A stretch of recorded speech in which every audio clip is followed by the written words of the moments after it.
Hello दोस्तों, welcome to target technician YouTube channel. दोस्तों, एक भाई का कमेंट आया था कि कैपेसिटर बैंक पावर फैक्टर को इम्प्रूव कैसे करता है। आखिर उसमें ऐसा क्या होता है, इसमें क्या ऐसा सिस्टम होता है जो कैपेसिटर बैंक पावर फैक्टर को इम्प्रूव कर देता है। तो आज के इस वीडियो में यही समझेंगे। यह बहुत ही अच्छा क्वेश्चन था जिस भाई ने पूछा था। तो दोस्तों चलिए शुरू कर लेते हैं बिना टाइम वेस्ट किए। तो पावर फैक्टर को इम्प्रूव करने के लिए तीन तरीके होते हैं। पहला होता है कैपेसिटर बैंक। दूसरा होता है सिंक्रोनस मोटर। और जो तीसरा होता है फेस एडवांटेज। अब दोस्तों, मैं कैपेसिटर बैंक के बारे में तो अभी आपको बता दूंगा, लेकिन जो सिंक्रोनस मोटर है और फेस एडवांटेज है, इसका मैं डिटेल वीडियो आपको अगले वीडियो में बता दूंगा। आप इसके बारे में कमेंट करिएगा। ये दोनों चीज़ें मैं आपको अगले वीडियो में कवर कर दूंगा, जिससे आपका नॉलेज और इम्प्रूव हो जाएगा। और आप किसी भी इंटरव्यू में अगर आप पूछा जाता है क्वेश्चन, तो आप बता सकते हैं। ये भी दोस्तों अधिकतर इंटरव्यू में पूछे जाते हैं, बहुत ज़्यादा पूछे जाते हैं। तो इस वजह से ये आपको समझना बहुत ज़रूरी है, और इससे आपका नॉलेज भी काफ़ी ज़्यादा इम्प्रूव हो जाएगा। तो दोस्तों, सबसे पहले आपको ये समझने के लिए आपको दो चीज़ें समझना बहुत ज़रूरी है। जो पहला होता है रिएक्टिव पावर और एक्टिव पावर। क्योंकि दोस्तों इंडस्ट्री में, जहाँ भी इंडस्ट्री होगा, कहीं पे घर पे या फिर कहीं भी आप मान लीजिए, वहाँ पर रिएक्टिव पावर आपको मिलेगा ही मिलेगा। और रिएक्टिव पावर इंडस्ट्री में सबसे ज़्यादा होता है। और बाकी पावर जो होते हैं, एक्टिव पावर, ये कम होता है, लेकिन रेजिस्टिव पावर सबसे ज़्यादा होता है, रिएक्टिव पावर। अब दोस्तों रिएक्टिव पावर जो इसका सोर्स क्या होता है, इसका सोर्स जो होता है दोस्तों, वो इंडक्टिव लोड होता है। इंडस्ट्री में जितने भी इंडक्टिव लोड होंगे वो रिएक्टिव पावर के सोर्स होते हैं। इंडक्टिव लोड में आता क्या क्या है, मैंने इसके पिछले भी वीडियो में मैं आपको बता चुका हूं, लेकिन मैं आपको फिर से थोड़ा सा बता सकता हूं।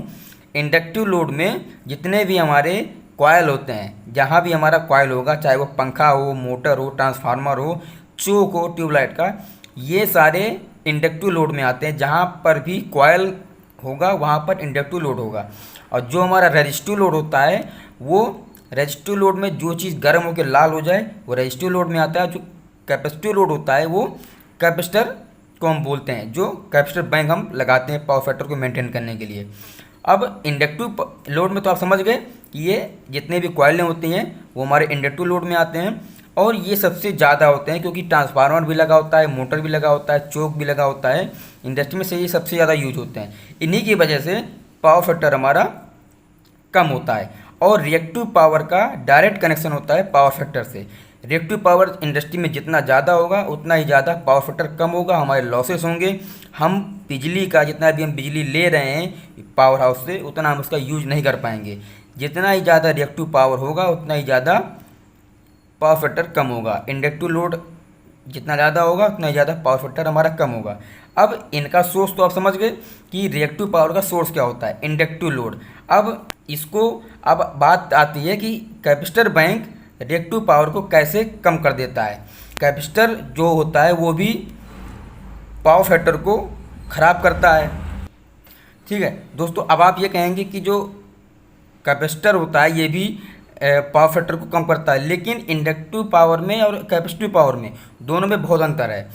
इंडक्टिव लोड जो होता है ये लैगिंग पावर फैक्टर पे काम करता है, ये करंट को लैगिंग करता है। और जो कैपेसिटर होता है ये करंट को लीड करता है। वोल्टेज तो हमारा सेम रहता है, वोल्टेज में कोई अंतर नहीं होता है, लेकिन जो करंट होता है वो कैपेसिटर इसको लीड कराता है, और जो इंडक्टिव लोड होता है ये करंट को लैग कराता है। अब इंडक्टिव लोड तो हर जगह होता है, तो इंडक्टिव लोड में करंट जो लैग करेगा और हमको इसको कराना लीड। और कैपेसिटर जो होता है वो लीडिंग पावर फैक्टर पे काम करता है। तो अब इसमें एक क्वेश्चन बनता है कि कैपेसिटर बैंक पावर फैक्टर को कैसे मेंटेन करता है, कैसे इसको इम्प्रूव करेगा, क्योंकि ये भी पावर फैक्टर को कम करता है और इंडक्टिव लोड भी पावर फैक्टर को कम करता है। लेकिन जो हमारा रेजिस्टिव लोड होता है वो पावर फैक्टर उसमें कम नहीं होता है, वो हमेशा एक ही बना रहता है। वैसे एक तो बहुत कम रहता है, लेकिन वो 0.99 के आसपास रहता है, एक भी हो जाता है। लेकिन इंडक्टिव लोड और कैपेसिटिव लोड दोनों में ही पावर फैक्टर कम होता है। लेकिन अब दोस्तों देख लीजिए, इंडक्टिव लोड होता है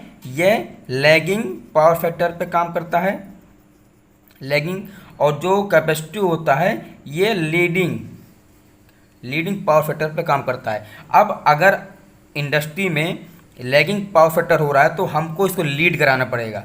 तो लीड कराने के लिए हमको कैपेसिटर बैंक लगाना पड़ेगा, क्योंकि जो सर्किट में जो इंडक्टिव लोड होता है वो करंट को लैग कराता है, और जो कैपेसिटर होता है ये करंट को लीड कराता है। वोल्टेज हमारा उतना ही रहता है, लेकिन दोस्तों आपको पता ही होगा कि करंट बढ़ने से वोल्टेज कम हो जाता है, वोल्टेज बढ़ने से करंट कम हो जाता है। वो भी हमारे ट्रांसमिशन लाइन में भी होता है, हर जगह भी होता है, आपने सुना भी होगा। अब हमको पावर फैक्टर को लीड कराने के लिए दोनों चीज़ें होती हैं, ये लीडिंग और लैगिंग।